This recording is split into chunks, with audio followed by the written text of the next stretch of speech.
Saatler süren toplantılar, ajandaya alınan notlar, şimdi ne olacak soruları ve kapanış. Zihninizde kurumsal bir şirketin günlük olağan toplantısı canlanabilir. Veya büyük holdinglerin yıl sonu bütçe değerlendirme görüşmelerinden bahsedeceğimi düşünebilirsiniz. Ancak hayır, size ne karmaşık finansal tablolardan ne de toplantılarda tüketilen litrelerce kahveden bahsedeceğim. Videomuzda Ukrayna'nın barış planlarını ele alacağız. Devlet Başkanı Zelenski'nin yaptığı yurt dışı ziyaretlerini ve savaşın güncel durumunu değerlendireceğiz. Ayrıca tüm tarafları, ateşkes planlarını ve şartlarını işledikten sonra ülke içi duruma uzanacağız. Zelenski'nin ailesi ve özellikle de eşi Olena Zelenska'nın pozisyonunu işleyeceğiz. Evet, Zelenski, Zelenska neredeyse aynı şekilde telaffuz ediliyor. Ancak aralarında bir akrabalık yok. Rusça ve Ukraynca'da soy isimler ilgili kişilerin cinsiyetine göre çekilir. Bu yüzden başkana göre çekilmesi Zelenski iken eşine göre ise Zelenska olur. İçeriye geçmeden önce minik bir ricamız var. GZT olarak sizlere en doğru haberi araştırmacı gazetecilik yöntemleriyle hızlıca sunmaya çalışıyoruz. Bu içeriği hazırlayan ben ve ekip arkadaşlarım saatler süren araştırma ve kurgu sürecine giriyoruz. Kanalımıza katılarak ve abone olarak bizlere destek olabilirsiniz. Ben Sinan Bakioğlu, hazırsanız başlıyoruz. Öncelikle Ukrayna ve Zelenski'nin planlarıyla giriş yapalım. 24 Şubat 2022'de Rusya Devlet Başkanı Putin, özel operasyon başlattım talimatını kameralar karşısında duyurdu. Böylece Rus askerleri fiilen Ukrayna topraklarına ayak bastı. Мною принято решение о проведении специальной военной операции. Ее цель – защита людей, которые на протяжении 8 лет подвергаются издевательствам, геноциду со стороны киевского режима. Cephe hattı sürekli değişim gösterse de 2023'ün sonlarından itibaren aslında büyük ölçüde kesinleşmişti. Luhansk, Donetsk, Zaporijya ve Herson Rusya tarafından işgal edildi ve buralarda de facto referandumlar yapıldı. Çıkan sonuca göre buralarda yeni sözde devletler kuruldu ve yönetimleri oluşturuldu. Ancak bu durum ne Ukrayna tarafından ne de diğer dünya devletleri tarafından resmen tanınmadı. Sıcak bir Ağustos sabahında tüm dünya ajanslarına bölgeden gelen son dakika haberi damga vurdu. Tarihler 6 Ağustos 2024'ü gösteriyordu. Bu andan itibaren bu sefer Ukrayna askerleri fiilen Rus topraklarına saldırdı. Hedefleri Kursk bölgesiydi. Hızlı bir operasyon planlamasıyla Kursk ve bağlı noktaları hızlıca el değiştirdi. Hatta operasyon sırasında Ukrayna ordusu ağırlıklı olarak Rus askerleri ve savaşa müdahil olan bölgedeki kişilerden esir toplamaya başladılar. Bu strateji günlerce tartışıldı ve sebebi merak edilmişti. Çünkü bu hamleden sadece 5 gün önce takvimler 1 Ağustos'u gösterdiğinde Ankara hava sahası belki de tarihinin en yoğun ve stresli günlerini yaşadı. Milli İstihbarat Teşkilatı Başkanlığı'nın liderliğinde Amerika, Almanya, Polonya, Slovenya ve Norveç'ten birer özel uçak Türk hava sahasına girdi. Bu uçaklar Esenboğa Havalimanı'na indi ve MİT'in kontrolünde beklemeye başladı. Farklı ülkelerden istihbarat personelleri aynı apronda kendi uçaklarının başında hazır bir şekilde yer aldı. Operasyon kapsamında ikisi çocuk 10 rehinenin Rusya'ya, 13 rehinenin Almanya'ya, 3 rehinenin de Amerika'ya nakli sağlandı. Rehinelerin güvenlikleri ve operasyonun gizliliği korundu. Bu hamle 2. Dünya Savaşı'ndan sonra yapılan en büyük takas operasyonu olarak tarihteki yerini koruyor.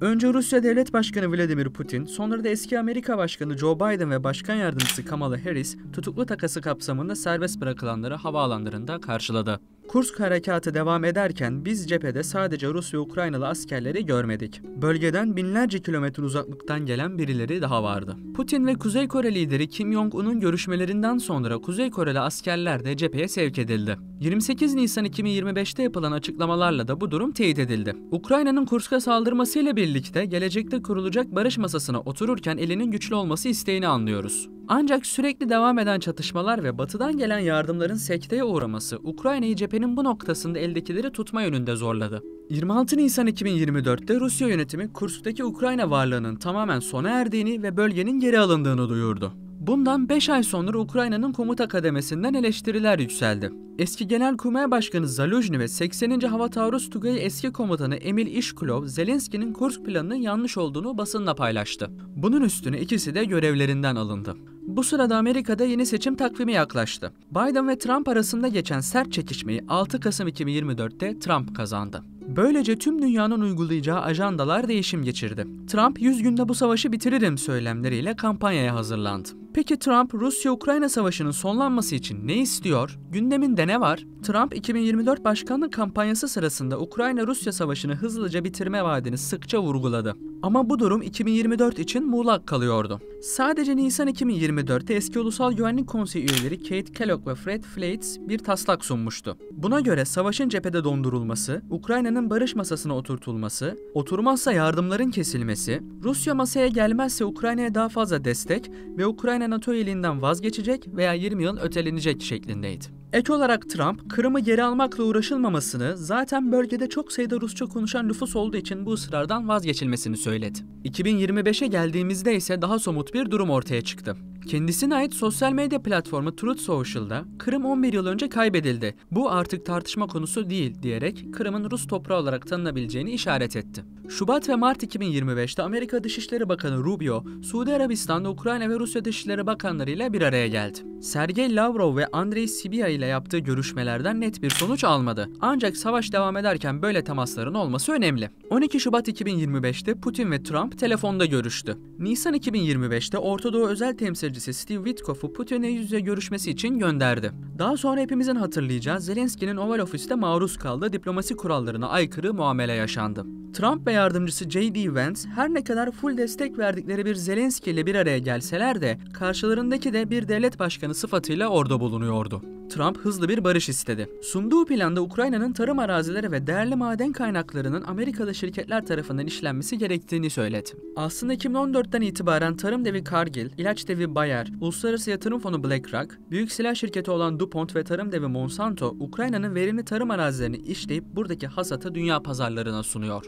2022'de Türkiye öncülüğünde kurulan tarım koridoru da bu şirketlerin faaliyetini olumsuz etkilemedi. Hatta Trump 2024'te seçilmeden önce BlackRock CEO'su Larry Fink'e Ekonomi Bakanlığı teklif etmişti. Ayrıca Trump ilk döneminde yaşadığı müesses nizam baskısını kırmak için kurduğu Trump Media ve Technology Group'un 2,2 milyon adet hissesi BlackRock tarafından satın alındı. Zaten şirketle kendi sosyal medyası olan Truth Social'ı faaliyete geçirmişti. Zelenski ise ilk başta maden anlaşmasına sert bir şekilde karşı çıkmasına rağmen Şubat 2025'te buna sıcak baktığını belirtti. Ayrıca Birleşik Krallık'la yapılan bir kredi anlaşmasını da Ukrayna'nın silah üretimine yönlendireceğini söyledi. Nisan 2025'te Ukraynalılara hitap ederken anayasaya aykırı hiçbir madde anlaşmalarda yer alamaz diyerek toprak bütünlüğüne dikkat çekti. 25 Nisan 2025'te Reuters haber ajansına düşen bir gelişme oldu. Amerika'nın yeni bir planı ve buna Ukrayna ile Avrupa Birliği'nin sunduğu karşı cevap duyuruldu. Amerika'nın teklifinde şunlar yer alıyordu: ateşkes, Ukrayna'ya güvenlik garantisi, ancak NATO'ya alım olmayacak, Avrupa Birliği üyesi ve Avrupa Birliği üyesi olmayan devletlerden oluşan ortak garantörler, Ukrayna belki Avrupa Birliği'ne alınabilecek, Kırım, Luhansk, Donetsk, Kerson ve Zaporijya'daki Rus hakimiyeti kabul edilecek. Buraları Amerika'da tanıyacak, Kharkiv Ukrayna'ya geri verilecek, Zaporijya'daki nükleer santral Ukrayna'ya iade edilecek ancak işletimi ve kontrolü Amerika tarafından yapılacak, maden anlaşması imzalanacak, Rus yaptırımları kalkacak ve Dinyeper Nehri'ndeki seyr-ü sefer özgürlüğü tekrar sağlanacak. Avrupa Birliği ve Ukrayna'nın cevabı ise şöyle oldu: garantörlük kısmı aynen korunacak, savaş esirleri kısıtlama uygulanmaksızın takas edilecek, koşulsuz ateşkes uygulanacak, Avrupa Birliği üyelik süreci başlatılacak, toprak durumları ateşkesten sonra karara bağlanacak ve Zaporijya santrali konusunda da aynı kararın uygulanması olarak duyuruldu. Tüm tarafların planları ve süreçlerden bahsettikten sonra videomuzun sonuna doğru gelirken ülke içi durum ve Zelenski'nin eşi Zelenska'nın pozisyonuna geçelim. Ukrayna aslında 2022'den beridir değil, 2014'ten itibaren sürekli bir çatışma durumu içerisinde. Eski Devlet Başkanı Yanukovych'in görevden ayrılışı ve yaşanan kaos sırasında elden çıkan Kırım hadiseleri meydana geldi. Şu an mevcut bütçesinin yaklaşık %34'ünü savaş harcamalarına harcıyor. Bu da 64,7 milyar dolara karşılık geliyor. 2022'de tüm ekonomisi %28,8 küçüldü. Ülkenin altyapı tesisleri, yolları, köprüleri ve enerji santralleri harap durumda. UNICEF'e göre 500 bin Ukraynalı çocuk yoksulluğa sürüklendi. Yaklaşık 6 milyon Ukraynalı mülteci durumuna düştü. Bunların 3,9 milyonu ülke içerisinde yer değiştirmek zorunda kaldı. 2023'te artan yardımlar ve tahıl ticaretinin tekrar başlamasıyla ekonomisi %5,3 büyüdü. Ancak 2025 için %2,5'e gerileme ve 2026'da ise %2'ye düşmesi bekleniyor. Mariupol'deki Azovstal tesisleri gibi çelik üretim yerlerinin işgal edilmesi nedeniyle ülkedeki çelik sektörü %80 daraldı. Erkeklerin askere alınması, işletmelerde personel eksikliği ve tarım alanlarında çalışacak insan sorununa sebep oldu. Yaklaşık 8400 kilometreye denk gelen yol, limanlar ve köprüler hasar aldı veya yıkıldı. Buna karşılık olarak 2024'te G7 ülkeleri dondurulan Rus varlıklarının Ukrayna'ya tahsis edilmesiyle birlikte toplam 50 milyar dolarlık yeni bir kredi paketi sundu.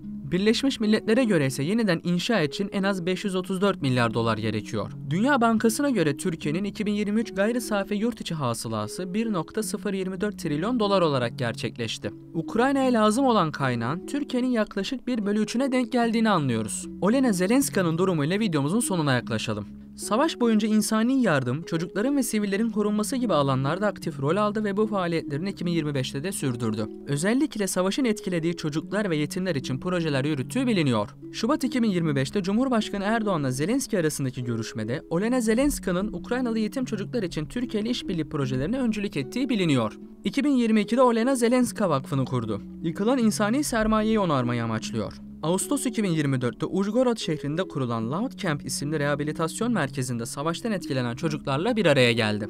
2025'te hakkında dezenformasyon faaliyeti yürütüldü. Sahte bir ses kaydı ile Ukrayna'dan kaçmak için araştırma yaptığına dair iddialar servis edildi. Ancak bu yalanlandı. Savaş süresince eşine desteğini devam ettiriyor. Ayrıca ziyaretleri ve topluma seslenişlerinde ise ulusun annesi rolünde hareket ediyor. Editör yorumuyla videoyu tamamlayalım. Savaştaki tüm tarafların planları ve ajandaları var. Ancak henüz somut olarak barış masası kurulmadı ve fikirler karşılıklı olarak tartışılmadı. Ülke içindeki yoğun yıkım ve insani trajediden dolayı Ukrayna'nın eski günlerine kavuşması için uzun bir süre gerektiğini anlıyoruz. Savaş öncesindeki endüstriyel varlığın yeniden tesisi veya daha yukarı seviyelere çıkartılması içinse sonu bol sıfırlı kaynaklar gerekiyor. Ülkede faaliyeti olan çok uluslu şirketlerin tutumları ve siyasete yapacakları etkiyle savaşın yeni gidişatını anlayabileceğiz. Ayrıca bugün kredi kartlarımızda ödeme yöntemi olarak kullanılan Visa ve Mastercard yöneticilerinin Rusya'daki ekonomi kurmaylarıyla dirsek temasına geçtiğini biliyoruz. Yaptırımların kaldırılması ve Rusya'nın yeniden Batı'ya ekonomik entegrasyonu için bu adımı önemli buluyorum.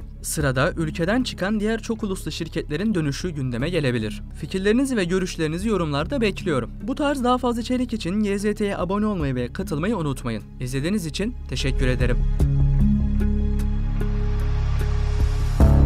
Amerika'nın teklifinde şunlar yer alıyordu: ateşkes, Ukrayna'ya güvenlik garantisi, ancak NATO'ya alım olmayacak, Avrupa Birliği üyesi ve Avrupa Birliği üyesi olmayan devletlerden oluşan ortak garantörler, Ukrayna belki Avrupa Birliği'ne alınabilecek, Kırım, Luhansk, Donetsk, Kerson ve Zaporijya'daki Rus hakimiyeti kabul edilecek.